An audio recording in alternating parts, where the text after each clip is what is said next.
এমন কঠোর, এমন বীর ঈশ্বরণী ছিলেন। সাইয়েদনা ওমরে ফারুক যদি রাস্তার এই মাথা দিয়ে হাঁটা শুরু করতেন, শয়তান ওমরে ফারুককে দেখলে ওই রাস্তা রেখে দিয়ে অন্য রাস্তা দিয়ে হাঁটতো। সুবহানাল্লাহ। ওমরে ফারুক রাদিয়াল্লাহু তাআলা কি পার্সোনালিটি ছিল, কি পার্সোনালিটি! আমাদের এলাকায় ছোট বাচ্চারা রাতে ভাত খেতে চায় না, আমার মেয়েটাও খেতে চায় না। এই এটা দিব, ওইটা দিব, আজকে মাহফিলে আসার সময় বলে দিচ্ছে লিস্ট করে এটা এটা আনতে হবে। তো ছোট্ট বাচ্চাদের অনেক বায়না থাকে, ওরা রাতে খেতে চায় না। তো মায়েরা বিভিন্ন ভয় দেখায়, এই বাঘ আসবে খাও, এই ভূত আসবে খাও। আপনারা কি বলেন চট্টগ্রামে? কি আসবে? হ্যাঁ, ভূত ভূত ভূত আসবে, বাঘ আসবে, খাও খাও খাও, তাড়াতাড়ি খাও। বাচ্চারা এগুলো শুনে ভয়ে খেতে শুরু করে। মদিনার জমিনেও একই ঘটনা ঘটে। মদিনার ছোট্ট ছোট্ট সোনামণিরা খেতে চাইতো না, তো মায়েরা বলতো হা হুয়া ইয়াতি ওমর, হা হুয়া ইয়াতি ওমর, ওই যে ওমর আসতেছে ওমর। ওমরে ফারুকের কথা শুনলে বাচ্চারা একেবারে কাঁদে। সুবহানাল্লাহ পড়বেন না? প্রভু তুমি বলেছ রাসূল দেবে না, বলনি দেবে না, বলনি দেবে না হামজাতারি, খালিদ বিজয় সম। প্রভু তুমি বলেছ রাসূল দেবে না, বলনি দেবে না, বলনি দেবে না হামজাতারি, খালিদ বিজয় সম। প্রভু তুমি বলেছ রাসূল দেবে না। ওমর ফারুক রাদিয়াল্লাহু তাআলা ওনার কথা শুনলে গায়ের মধ্যে গুজবাম্প হয়, গায়ের পশমগুলো দাঁড়িয়ে যায়। সুবহানাল্লাহ বলেন। কি পার্সোনালিটি ছিল, কি ব্যক্তিত্ব ছিল! মুনাফিকরা ওমর ফারুককে জমের মতো ভয় পেতেন। শয়তান, ভূত শয়তান এই রাস্তা দিয়ে আসলে শয়তান অন্য রাস্তা দিয়ে হাঁটত। ওমর ফারুক রাদিয়াল্লাহু তাআলা জীবনে যদি দেখেন, তাহলে সেখানে আপনি আদালতের, ইনসাফের, সুশাসনের, জাস্টিসের নমুনা দেখতে পাবেন। কয়টা শুনবেন? সাইয়েদনা ওমর ফারুকের রাদিয়াল্লাহু তাআলা আনহুর সন্তান আব্দুর রহমান মিশরে মদ খেয়ে মদ্যপ অবস্থায় ধরা পড়েছে। মদ খাওয়ার কারণে, মদ যদি কেউ পান করে আর যদি প্রমাণিত হয়, তার বিচার হলো 80 বেত। আওয়াজ করে বলেন কয় বেত? বাংলাদেশেও তো এই আইন আছে নাকি? বাংলাদেশে আছে? হ্যাঁ, মদ খাইলে 80 বেত, এই আইন বাংলাদেশে চালু হোক। আমরা চাই কি চাই না? চাই সবাই। এজন্যই তো ইসলাম ভাল লাগে না। ইসলামকে ভাল লাগে না। ইসলামকে আউট করে রাখতে পারলেই তো এরকম বড় বড় বোতল খাওয়া যায়। একেবারে সহজ, পানির মতো সহজ, এসব একেবারে সহজ। ওমর ফারুক রাদিয়াল্লাহু তাআলা ছেলে ফোন করে মদ পান করে ফেলেছিলেন। আব্দুর রহমান, ঘটনা ঘটেছে মিশরে। মিশরের গভর্নর তখন আমর ইবনে আস রাদিয়াল্লাহু তাআলা। আব্দুর রহমানের ভাই যে গভর্নরকে বলল, গভর্নর যদি একটু দয়া করেন, খলিফার ছেলে আমার ভাই আব্দুর রহমান মদ্যপ অবস্থায় ধরা পড়েছে, জনসম্মুখে যদি আপনি ব্যত্রাঘাত করেন আমাদের প্রেস্টিজ থাকে না। যদি 80 বেত আপনি মারেন আমার কোনো কথা নাই, কিন্তু ঘরের ভেতরে মারেন। আব্দুর রহমানের ভাইয়ের সুপারিশ শুনে সাইয়েদনা আমর ইবনে আস রাদিয়াল্লাহু তাআলা রাজি হয়ে গেলেন। ঘরের ভেতরে লোক চক্ষু আনালে 80 বেত তিনি মানলেন। কিন্তু ঘটনাক্রমে এই কথা লুকিয়ে লুকিয়ে ঘরের ভেতরে 80 বেত মারার কথা সাইয়েদনা ওমর ফারুক মদিনা থেকে জানতে পারলেন। মদিনা থেকে তিনি ফরমান জারি করলেন, এই বিচার যেমনটি আমর ইবনে আস আদায় করেছে, এটা প্রকৃতপক্ষে আদায় হয় নাই। আসো সবাই মদিনায় আসো, আমর ইবনে আস মদিনায় আসো, আব্দুর রহমান আসো, সবাই আসো। জনসম্মুখে এই বিচার কার্যকর করতে হবে। সাইয়েদনা ওমর ফারুক মসজিদে নববীর পিলারের মধ্যে নিজের ছেলেকে বাঁধলে, আবার জনসম্মুখে 80টা বেত তার গায়ের মধ্যে মারলে। মাজমুয়ে ফাতাওয়া ইবনে তাইমিয়া রাহিমাহুল্লাহ উনি এটা নাম করেছেন। এটা সবচেয়ে বিশুদ্ধ মত। আর অনেক মত মারা গেছে, তখন বড়গুলো বাদে দিলাম। কেমন খলিফা ছিল, কেমন খলিফা! পশ্চিমারা তোমরা জাস্টিস আমাদেরকে শেখাও, ইনসাফ কারে বলে, সুশাসন আমাদেরকে তোমরা শেখাও। ওমর ফারুক রাদিয়াল্লাহু তাআলা ওইটাকে, ওই বিচারকে তিনি কর্তব্য মনে করেন নাই।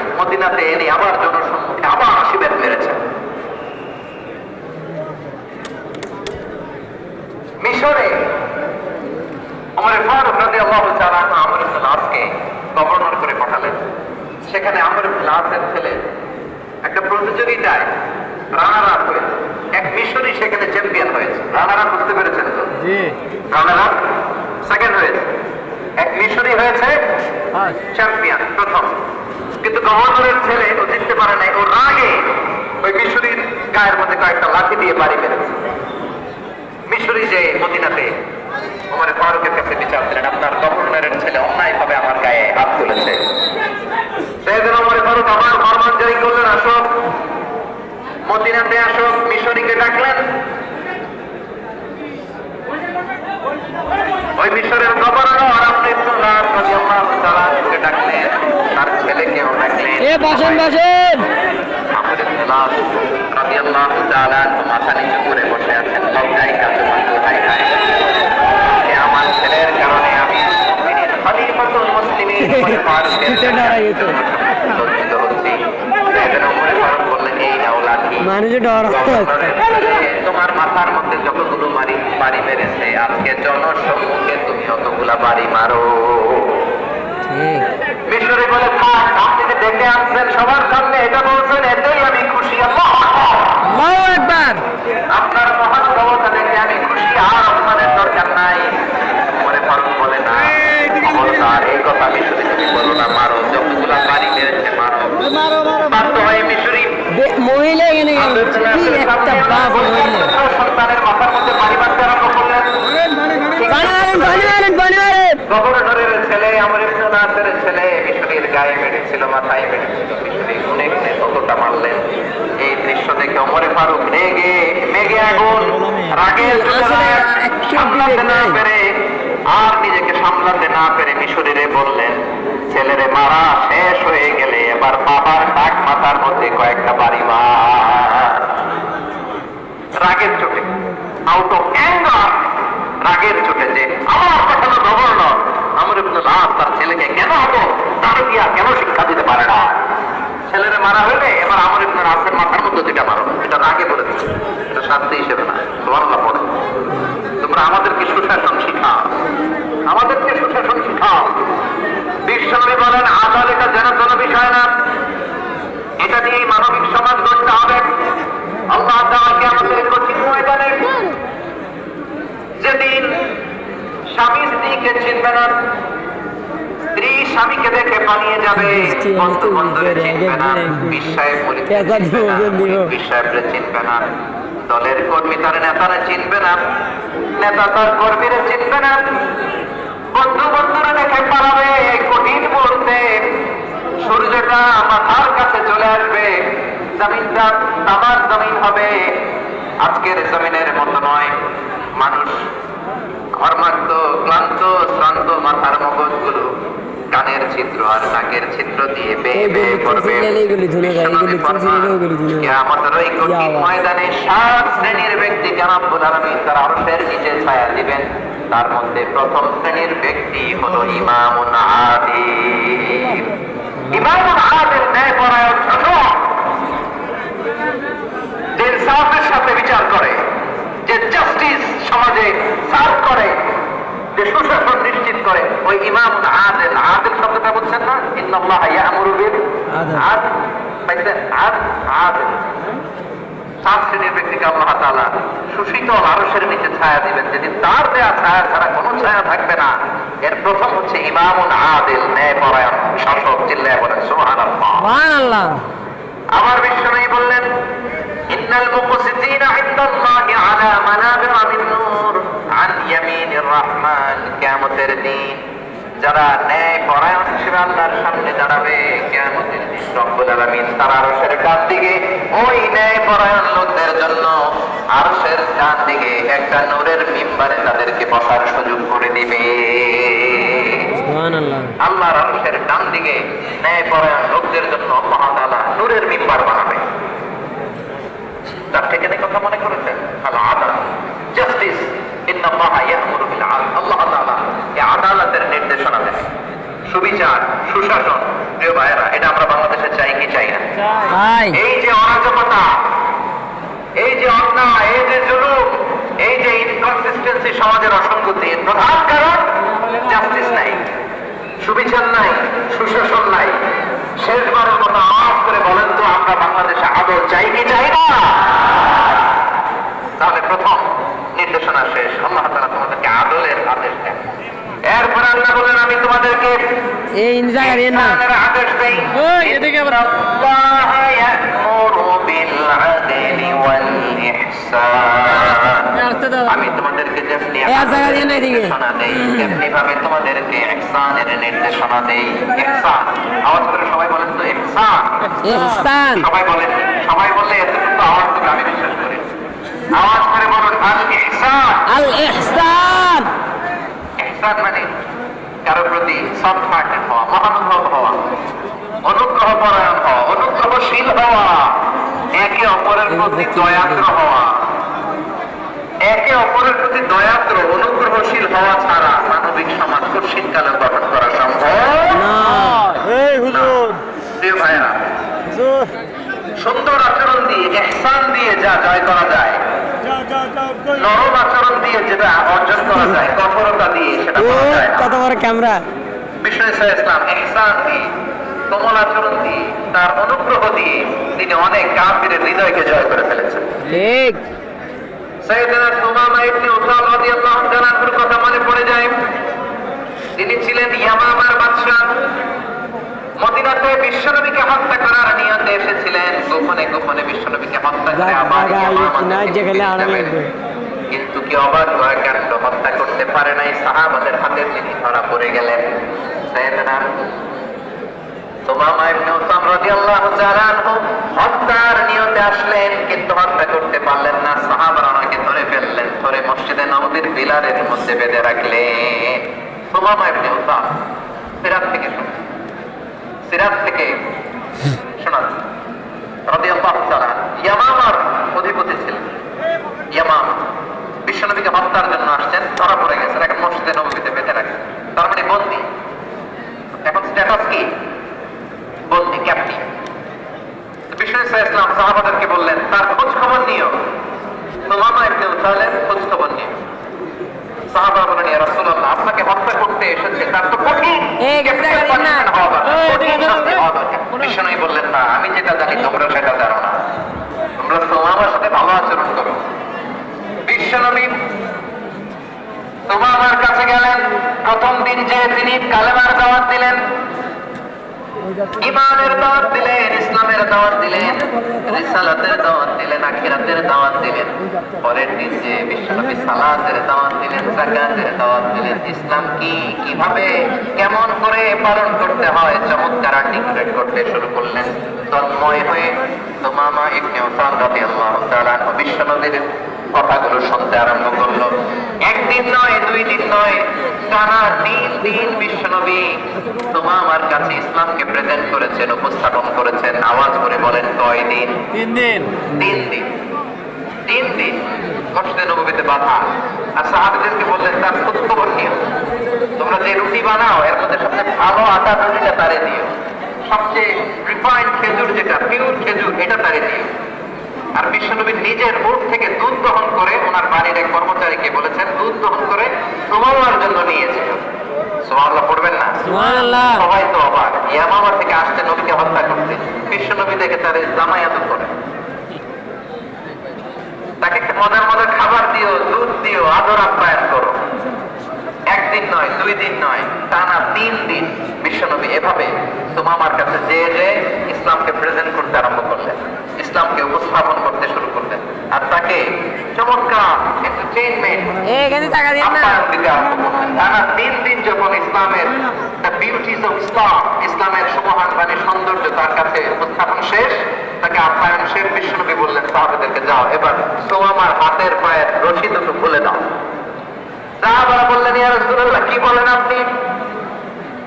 ও তো হত্যাকারী, সুযোগ পায় নাই, আপনারে মারতে পারে নাই, ছেড়ে দিলে আবারও আপনার উপর তলোয়ার নিয়ে ঝাঁপিয়ে পড়বে। নবী এই সিদ্ধান্ত আপনি নিতে যাবেন না। বিশ্বনবী বললেন যেটা বলেছি সেটা করো, সুমামার রশিগুলো ছেড়ে দাও, সুমামার হাতে পায়ের রশিগুলো যে তোমরা খুলে দাও। সাহাবারা তর্ক জোরে দিলেন লা ইয়া রাসূলুল্লাহ, এটা করবেন না, তো ভয়ঙ্কর ভয়ঙ্কর খুনি, কি জানি কি হয়ে যায়। বিশ্বনবী বললেন না, তার হাতে পায়ের রশিগুলো খুলে দাও। সাহাবারা বিশ্বনবীর কথা মতো তার হাতে পায়ের রশিগুলো খুলে দিল। সুমামা মুহূর্তের মধ্যে মসজিদে নববী থেকে বের হয় ইয়ামামায় ফিরে না যে মসজিদে নববীর পাশে একটা খেজুর বাগান ছিল, সেখানে চলে গেলেন। সেখানে একটা ছোট্ট কুয়া ছিল, কুয়ার পানি দিয়ে তিনি গোসল করলেন। সুবহানাল্লাহ পড়েন। কুয়ার পানি দিয়ে গোসল করে মসজিদে নববীর সামনে এসে বিশ্বনবী এবং সাহাবাদের সামনে দাঁড়িয়ে সাফা উঁচু করে বললেন, আশহাদু আল্লা ইলাহা ইল্লাল্লাহ ওয়া আশহাদু আন্না মুহাম্মাদান আবদুহু ওয়া রাসূলুহু। আল্লাহু আকবার। আল্লাহু আকবার। আমি সাক্ষ্য দিচ্ছি আল্লাহ ছাড়া কোনো ইলাহ নাই, আর মুহাম্মদ আল্লাহ তাআলার প্রেরিত বান্দা এবং রাসূল। প্রিয় ভাইরা, ইহসান দিয়ে যা জয় করা যায়, কঠোরতা দিয়ে সেটা কঠিন কালেও জয় করা যায় না। আওয়াজ করে বলে ঠিক কিনা? এবার সুমামা দাঁড়িয়ে বলে, ওগো নবী, আমি তো কালিমা পড়ে মুসলমান হয়ে গেলাম, এবার শোনেন, এই মুহূর্তের আগে আপনার চেহারার চাইতে নিকৃষ্ট কোনো চেহারা আমার কাছে ছিল না, কিন্তু শাহাদা পাঠ করার পরে আপনার চেহারার চাইতে উত্তম শ্রেষ্ঠ কোনো চেহারা আমার কাছে আর নাই। ও নবী, আজকের দিনের আগে ইসলাম ধর্মের যে নিকৃষ্ট অপছন্দনীয় কোনো ধর্ম আমার কাছে ছিল না, কিন্তু এই মুহূর্ত থেকে ইসলামের যে সেরা শ্রেষ্ঠ পছন্দনীয় কোনো ধর্ম আমার কাছে নাই।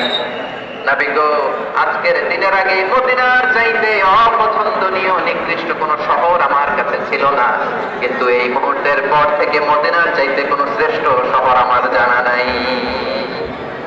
সে ছিল গমের বড় ডিলার, গম বেচত। কি বেচত? তার গম কিনে মক্কার লোকেরা রুটি খাইত। সে ঘোষণা দিল, আজকে থেকে মক্কাবাসীদের জন্য সব গম আমি হারাম করে দিলাম, মক্কাবাসী এখন না খেয়ে মরে। সুবহানাল্লাহ পড়বেন না? মক্কাবাসী বিশ্বনবীর কাছে আসলেন, এসে বললেন, মুহাম্মদ, আমরা তো তোমার ভাই, তোমার চাচা, তোমার ভাতিজা, তোমার আত্মীয়, তুমি সুমামারে বলো সে যেন আবার গমের সাপ্লাই মক্কার জন্য অনুমতি দিয়ে দেয়। বিশ্বনবীর অনুমতি ক্রমে সুমামা আবার মক্কাতে গম পাঠাতে শুরু করলো। পড়েন সুবহানাল্লাহ। ইহসান, ইহসান দিয়ে আপনি যেটা জয় করতে পারবেন, you can win the heart of your enemies. ইহসান দিয়ে আপনি আপনার শত্রুর হৃদয়কে জয় করতে পারবেন। আওয়াজ করে বলেন ঠিক কিনা? এজন্য আল্লাহ বললেন, ওয়ানফিকু ফি সাবিলিল্লাহি ওয়া লা তুলকু বিআইদিকুম ইলা তাহলুকা ওয়া আহসিনু ইন্নাল্লাহা ইউহিব্বুল মুহসিনিন। তোমরা আল্লাহর রাস্তায় দান করবে আর নিজেরা নিজেদেরকে ধ্বংসের হাতে ঠেলে দিও না। তোমরা একে অপরের প্রতি ইহসান করবে, কারণ ইহসানকারীদেরকে আল্লাহ বড় ভালোবাসে। সুবহানাল্লাহ পড়েন। আবার সূরা রহমান আল্লাহ বললেন, হাল জাযাউল ইহসানি ইল্লাল ইহসান ফাবিআইয়ি আলা, সবাই পড়েন, ফাবিআইয়ি আলা'i রাব্বিকুমা তুকাযযিবান। ইহসানের প্রতিদান হিসেবে ইহসানি হয়। বিশ্বনবী সুমামার প্রতি যেমন ইহসান করেছেন, সুমামাও ঠিক তেমন ইহসান ফিরিয়ে দিয়েছে। ঠিক কিনা বলেন? তাহলে এক নম্বরে হচ্ছে আদ, ন্যায় বিচার। দুই নম্বরে সবাই বলেন ইহসান। ইহসান, সদাচরণ। ইহসান দুই ধরনের প্রিয় ভাই, ইহসান ফিল ইবাদা, ইহসান ফিল মুআমালা। ইহসান ফিল ইবাদা হচ্ছে একাগ্র অনুভাবে ইবাদতে ডুব দেওয়া, এর নাম ইবাদতের ইহসান। সুবহানাল্লাহ। বিশ্বনবী বলেন, ইহসান মানে কি জানো নাকি? হাদিসে জিবরিলে সাইয়েদনা জিবরিল আলাইহিস সালাম বিশ্বনবীকে বললেন, আখবিরনি আনিল ইহসান। নবী আমাদেরকে বলেন ইহসান মানে কি? বিশ্বনবী বললেন, আনতা আবুদাল্লাহ কাআন্নাকা তারাহু ফাইন লাম তাকুন তারাহু ফাইন্নাহু ইয়ারাক। ইহসান মানে হলো এমন ভাবে তুমি আল্লাহর সামনে নিজেকে উজাড় করে ইবাদত করবে, তুমি ভাববে তুমি আল্লাহকে দেখতে পাচ্ছ। আর এটা যদি ভাবা তোমার জন্য কঠিন হয়ে যায়, অন্তত এতটুকু তুমি ভাববা যে আল্লাহ তোমাকে দেখতে পাচ্ছে। ঠিক কিনা বলেন? আমার বীর চট্টলার ভাইয়েরা, কেউ যেটা দেখে না সেটা দেখে কে? আল্লাহ। এই বিশ্বাস হৃদয়ের মধ্যে আছে? আছে। নামাজে যখন দাঁড়ান এই ফিলিংসটা আনা যাবে? হ্যাঁ, এশার সালাতটা এখনো হয় নাই না? আলোচনা শেষে এশার সালাত এখানে অনুষ্ঠিত হবে, তাই না? আচ্ছা বলুন তো, আমরা এশার সালাত পর্যন্ত বেঁচে থাকবো, এই গ্যারান্টি আছে কার কার? হাত তোলেন। নাই নাই নাই। কয়েকজন হাত তুলছে পেছনে। ঠিক না বুঝে তুলে ফেলছে। এশা পর্যন্ত যে আমরা হায়াত পাবো কোনো গ্যারান্টি আছে? না সবাই আওয়াজ করে বলেন, গ্যারান্টি আছে? না। এটাকে বেশি চেষ্টা করেছে এমন ভাবে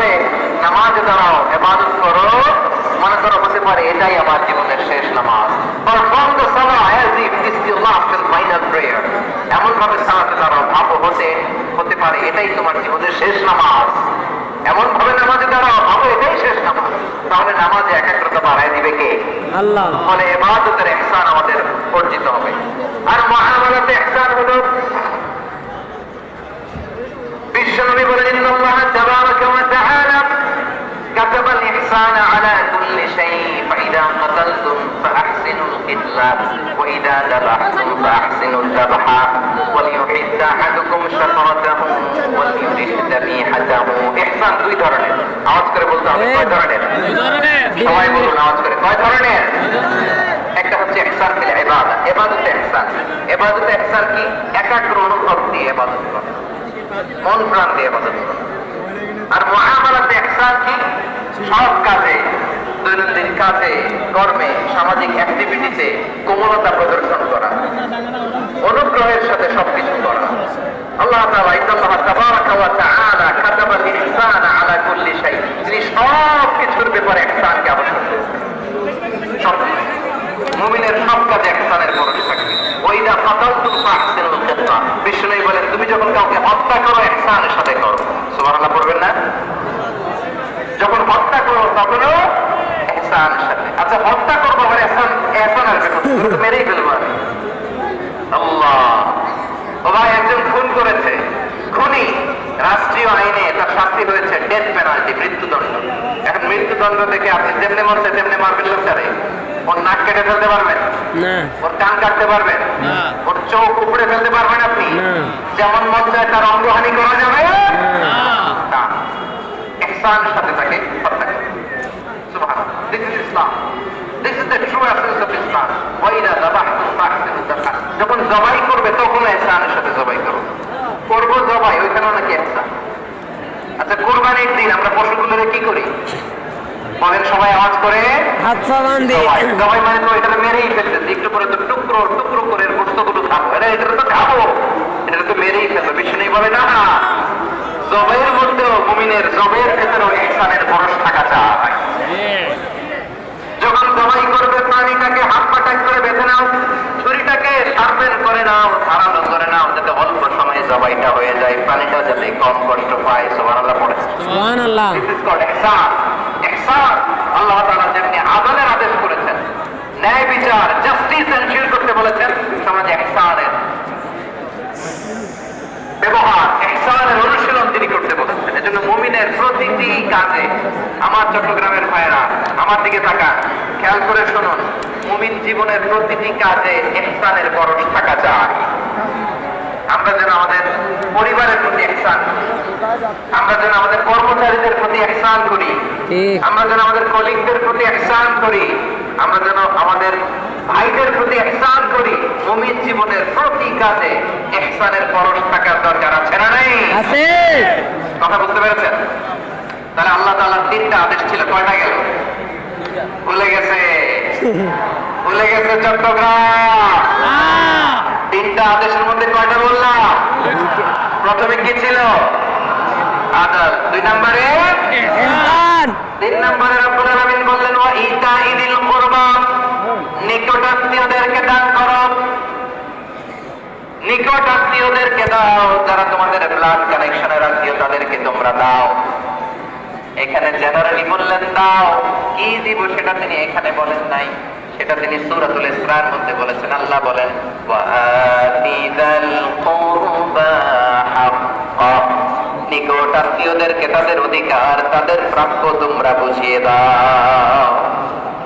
দেখেন, একটা শান্তির সমাজ, একটা সমৃদ্ধ সমাজ, একটা মানবিক সমাজ গঠনের জন্য আল্লাহ তাআলা বেশি না মাত্র 3টা অর্ডার, 3টা ভার্ডিক্ট তিনি জারি করেছেন। 1 নাম্বার সুশাসন, ন্যায় বিচার।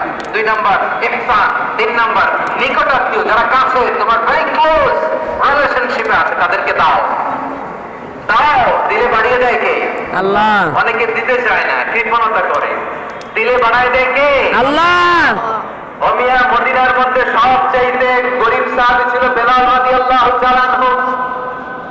ওনার এন্টায়ার অ্যাসেট, সম্পদের পরিমাণ কত জানেন? একটা লুঙ্গি। বেলাল রাদিয়াল্লাহু তাআলা আনহু, ওনার টোটাল ওয়েলথের এস্টিমেশন হচ্ছে মাত্র একটা লুঙ্গি। লুঙ্গি। একটা লুঙ্গি। টোটাল ওয়েলথ এস্টিমেশন, টোটাল সম্পদের পরিমাণ বেলাল রাদিয়াল্লাহু তাআলা আনহু কি ছিল? কথা বলতে নাই বোধহয় কি ছিল? ওই বেলাল রাদিয়াল্লাহু তাআলা আনহুকে বিশ্বস্ত ইসলাম বলেছেন, আনফিক ইয়া বেলাল, ও বেলাল তুমিও দাও। ওয়ালা তাখশা মিন যিল আরশি ইখলালা, আরশের অধিপতির তো কোনো ঘাটতি নাই, তুমি দিলে ওই আল্লাহ তোমারে বাড়ায় দিবে। ঠিক। এজন্য আমার প্রিয় ভাইরা, দিলে কমে না, দিলে বাড়ে। অনেকে ধরে রাখে, নতুন কিছু নিতে পারে না, হাত দিয়ে যেটা ধরে রেখেছেন এটা দিয়ে দেন, বড় একটা ধরার সুযোগ পাবেন। জোরে বলেন ঠিক কিনা? ঠিক। ধরেন 5 কেজি ওজনের একটা ধরে রাখছেন, এখন 10 এটা না করলে 10 কেজি ধরতে পারবেন আপনি? আচ্ছা, 10 কেজির জিনিস একটা আছে হাতে, ওইটা যদি ছেড়ে দেন তাহলে এটা 15 কেজি ধরতে পারবেন। না। কথা বলেন ঠিক কিনা? না। তাহলে দিলে বাড়িয়ে দেয় কে? আল্লাহ। রব্বুল আলামিন বললেন 3 নাম্বার আদেশ হলো তোমাদের প্রতি সমাজটারে কেমন করে মানবিক সমাজ, সুন্দর সমাজ গড়বা। 3 নাম্বার আদেশ হলো ওয়াআতিনাল কুরবা হাক্কা, নিকটাত্মীয়দেরকে তাদের প্রাপ্য বুঝিয়ে দাও। এই নিকটাত্মীয়দেরকে তাদের অধিকার বুঝিয়ে দাও, প্রাপ্য বুঝিয়ে দাও। যে আমাদের গাফলতি আছে না নাই? আছে। চট্টগ্রামে নাই? মাশাআল্লাহ আছে। আছে আছে আছে। অনেকে দেখবেন অনেক আল্লাহওয়ালা, তাহাজ্জুদ গুজার, সিজদা দিতে দিতে কপালে কালো দাগ ফেলে দিতে, সে তার বোনের হকটা আদায় করে নাই। আছে না নাই? আছে। হ্যাঁ, এখানেও আছে। সর্বনাশ। অনেক বড় হাজী সাহেব, বিশাল লম্বা দাড়ি, ছেলেরে সব দিয়ে দিছে, মেয়েরে কিছু দেয় নাই, মেয়ের হক আদায় করে নাই। আছে না নাই? আছে। এই হাজী সাহেবেরা, এই আল্লাহ তারা কিয়ামতের ময়দানে আটকে যাবে। আপনি অন্যের অধিকার নষ্ট করেছেন, তাদের রাইটস কে ভায়োলেট করেছেন। এ বসেন, এ বসেন, এ বসেন, বসেন। কারো অধিকার যদি কেউ নষ্ট করে, ওই সমাজটা মানবিক সমাজ কোনদিনকালেও হতে পারে না। এজন্য 3 নাম্বার আল্লাহ আর বলেন, মহিলা পুরো বাজ হয়, এটা দিবে না, আত্মীয়দেরকে দাও। কি দিবা? তাদের অধিকার দিয়ে দাও। এই স্যার, এ বসেন। অধিকার বুঝিয়ে দাও, মেয়ের অধিকার বুঝিয়ে দাও, কুকুর অধিকার বুঝিয়ে দাও। দেখবেন অনেক মায়েরা ছেলের পাতে মুরগির রান দেয়, মেয়ের পাতে দেয় মুরগির ঠ্যাং। এরকম আছে না নাই? ছেলেরা কি দেয় মুরগির, মেয়ের পাতে কি দেয়? ক্যামেরা বন্ধ কর। মেয়ের কি মুরগির রান খেতে মনে চায় না? মনে চায় না? এমনটা করা যাবে না। নিকটাত্মীয়দেরকে অধিকার দিয়ে দাও, নিকটাত্মীয়ের সাথে সুসম্পর্ক রাখো। আদেশটা কার? আল্লাহ। এজন্য প্রিয় ভাইয়েরা, জীবনে যদি বারাকা অর্জন করতে চান, নিকটাত্মীয়দের সাথে সুসম্পর্ক রাখতে হবে, তাদের জন্য উপহার পাঠাতে হবে। বিশ্বনবী বলেন, লা ইয়াদখুলুল জান্নাতা ফাতিম, যে ব্যক্তি আত্মীয়তার সম্পর্ককে ছিন্ন করে দেয়, সে কশিনকালেও আল্লাহর জান্নাতে ঢুকবে না। আপনি কি এটা সহজ হাদিস মনে করছেন? এটা সহজ কথা। আপনি ভাবছেন আপনার নামাজ আপনার বাঁচাতে পারবে, আপনার রোজা বাঁচাতে পারবে, আপনার তাহাজ্জুদ আপনারে বাঁচাতে পারবে? অধিকার নষ্ট করলে কিছুই আপনারে বাঁচাতে পারবে। এজন্য নিকট আত্মীয়দেরকে দিতে হবে বেশি বেশি। বিশ্বনবী বলেন, ইন্না সাদাকাতা আলাল মিসকিনি সাদাকা ওয়া আলা যির রাহিমি ইসনাতান সাদাকাতুন ওয়া সালাহ।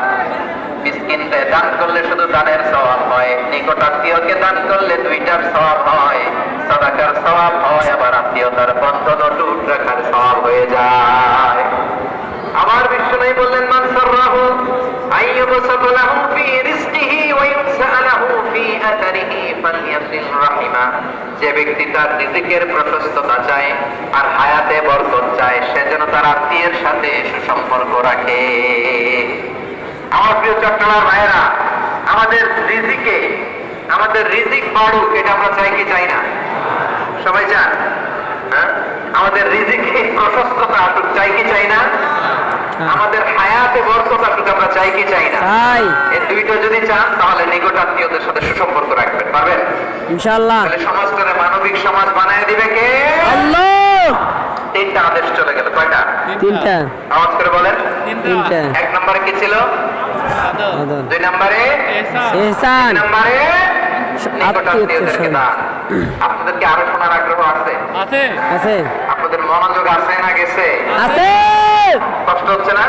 না। মাশাআল্লাহ, মাশাআল্লাহ। তাকবীর পড়ুন, লিল্লাহি তাকবীর। আল্লাহু আকবার।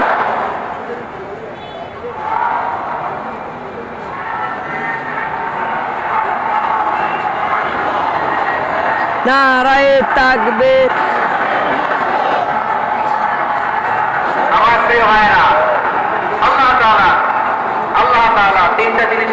আদেশ করেছেন, অনুরূপভাবে তিনটা বিষয় তিনি বারণ করেছেন, নিষেধ করেছেন। ওগুলোর কাছেও যাওয়া যাবে না।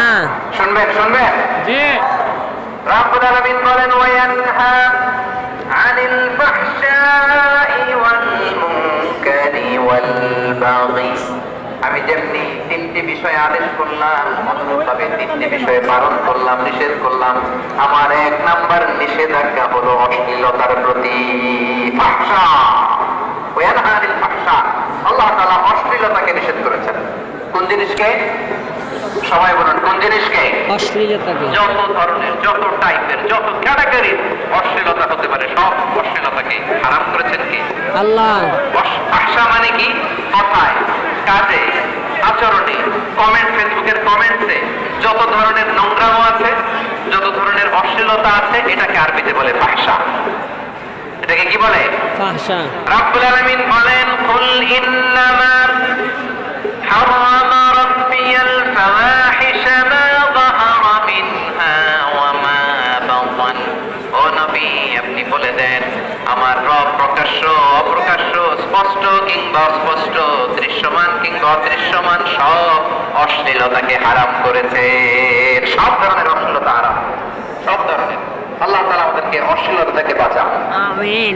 অশ্লীলতা থেকে তিনি আমাদেরকে হেফাজত করুন, পড়েন আমিন। আমিন। এবার বলেন আমাদের সমাজে অশ্লীলতা আছে না নাই? আছে। চট্টগ্রামে নাই? আছে। আমি কই নাই, আপনারা বলে আছেন। আমি সামহাও বাঁচায় দেওয়ার ট্রাই করতেছি, আমি সামহাও বাঁচায় দেওয়ার ট্রাই করতেছি, ওনারা বলে আছে। অশ্লীলতা নানা ভাবে, নানা নামে, নানা মোড়কে আমাদের সমাজে আছে না নাই? আছে। সংস্কৃতির নামে, ফ্যাশনের নামে, বিনোদনের নামে, আছে। উপন্যাসের নামে, আছে। কনসার্টের নামে আছে। অশ্লীলতা আছে না নাই? আছে। আপনি দেখেছেন কনসার্টগুলোর অবস্থা? এই যে আতিফ আসলাম যে আসছে আমাদের দেশে, তারপর কে কে আসছে, আমাদের তরুণ তরুণীরা, আমাদের যুবক যুবতীরা, আমাদের জেনজিরা, কি অবস্থা ওইখানে? হ্যাঁ, কি অবস্থা? কে বাঁচাবে ওদের? কে রক্ষা করবে ওদের ইমানের, ওদের চরিত্রের হেফাজতের গ্যারান্টি কে দিবে? কনসার্টের নামে অশ্লীলতা আছে না নাই? আছে। ছেলে মেয়ে একে অপরকে জড়ায় ধরতেছে, একে অপরকে চুমু খাচ্ছে, প্রকাশ্যে, দিবালোকে, কোন মানুষের সামনে। ঠিক। আল্লাহ তাআলা এই অশ্লীলতা থেকে আমাদেরকে বেঁচে থাকতে বলেছেন, বেঁচে থাকতে বলেছেন। রূপালী জগতের নামে অশ্লীলতা আছে না নাই? আছে। এটা আপনারা জানেন না? রূপালী জগৎ কি জগৎ? রূপালী। আসলে কি রূপালী জগৎ না। না অন্ধকার জগৎ? অন্ধকার। আমার বোনেরা, আপনাদেরকে যে কি বলে তারা বোঝায়, রূপালী জগৎ শুনেই আপনি স্বর্গে যাবেন না। রূপালী জগতে যে নারী যত বেশি উলঙ্গ, সে নাকি তত বেশি সাহসী। জানেন? বলে এটা একটা সাহসী না, খুব সাহসী পদক্ষেপ তার। যত বেশি শরীর থেকে কাপড় নামাতে পারবে, যত বেশি বস্ত্রহীন হয়ে নিজেকে প্রেজেন্ট করতে পারবে, সে নাকি তত বেশি সাহসী। আমার চট্টগ্রাম ভাইয়েরা, শয়তানের ভাইয়া, এ ভাইয়া, please sit down. সে আদম এবং হাওয়া আলাইহিস সালামকে নিষিদ্ধ গাছের ফল খাইয়ে তাদেরকে বস্ত্রহীন করেছে। ঠিক। এই জামিনেও সে আমাদেরকে বস্ত্রহীন করতে চাইবে। ঠিক। এই রূপালী জগতের নামে তারা এটা করে। আমার প্রিয় বোনেরা, আপনি জানেন না আপনার দাম কত? ওরা আপনাদেরকে বিজ্ঞাপনের সস্তা পণ্য বানাতে চায়। ঠিক। ওরা আপনাদেরকে ওদের ভোগের লিপসার টুলস বানাতে চায়। ঠিক। ওরা আপনাদেরকে দিয়ে ওদের খায়েশ পূরণ করতে চায়। ঠিক। এটা আপনাদের জন্য মোটেও ডিগনিটি নয়, ঠিক। এটা আপনাদের জন্য সম্মান নয়। আপনার সম্মান শালীনতায়, আপনার সম্মান হেজাবে, আপনার সম্মান ভদ্রতায়, আপনার সম্মান আপনার ডিসেন্ট পোশাকে। পোশাক বলে দেয় এই নারীটা ভদ্র না অভদ্র। ঠিক।